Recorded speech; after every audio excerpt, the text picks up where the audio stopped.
இந்த உலகத்தில் சில வேலை பெயர்கள் இருக்கின்றன. அவற்றை படிக்கும்போது நமக்கு வேலை கிடைக்கவில்லை என்ற வருத்தத்தை விட இப்படியும் ஒரு வேலை இருக்கிறதா என்கிற திகைப்புதான் அதிகம் வரும். நான் சொல்வது கடினமான வேலைகளைப் பற்றி அல்ல, முற்றிலும் அர்த்தமற்ற வேலை பெயர்களைப் பற்றி. உதாரணத்திற்கு, ஒரு குழப்பங்களின் இயக்குனர் என்ன செய்வார்? அலுவலகத்தில் திட்டமிட்டு ரகளையை உருவாக்குவாரா?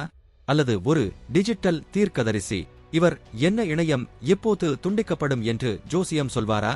இவை ஏதோ ஒரு நகைச்சுவை படத்தில் வரும் விசித்திரமான கதாபாத்திரங்கள் அல்ல. சில பன்னாட்டு நிறுவனங்கள் லட்சக்கணக்கில் சம்பளம் கொடுத்து அமர்த்தி வைத்திருக்கும் நிஜமான பதவிகள். கடந்த சில ஆண்டுகளில் மட்டும் மூத்த அதிகாரி, சீனியர் என்று தொடங்கும் பதவிகள் 48% அதிகரித்துள்ளன. ஆனால் உண்மையில் அங்கே வழிநடத்துவதற்கு ஆட்கள் இருக்கிறார்களா என்று பார்த்தால் அந்த பதவியில் இருப்பவர் மட்டுமே அந்த பிரிவில் இருப்பார்.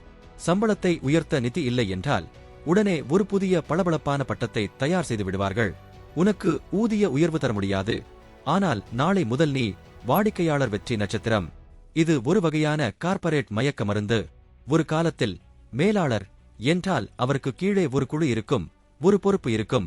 இன்று ஒரு பயிற்சி ஊழியர் கூட உத்தி சார்ந்த இளநிலை இணை நிர்வாகி என்றுதான் அழைக்கப்படுகிறார். நிஜமான திறமையை விட விசித்திரமான பெயர்களுக்கு பின்னால் ஒளிந்து கொள்வது ஒரு கலாச்சாரமாகவே மாறிவிட்டது.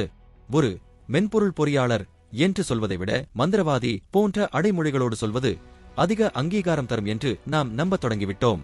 ஆனால் ஒன்று மட்டும் நிச்சயம், கையில் அதிகாரமும் இல்லாமல் சரியான நிதியும் இல்லாமல் வெறும் தலைமை மாற்ற அதிகாரி என்ற பெயர் பலகையை மட்டும் மாட்டிக்கொண்டு அமர்ந்திருப்பது ஒரு காலியான பெட்டிக்கு வைரம் என்று முத்திரை குத்துவதற்கு சமம்.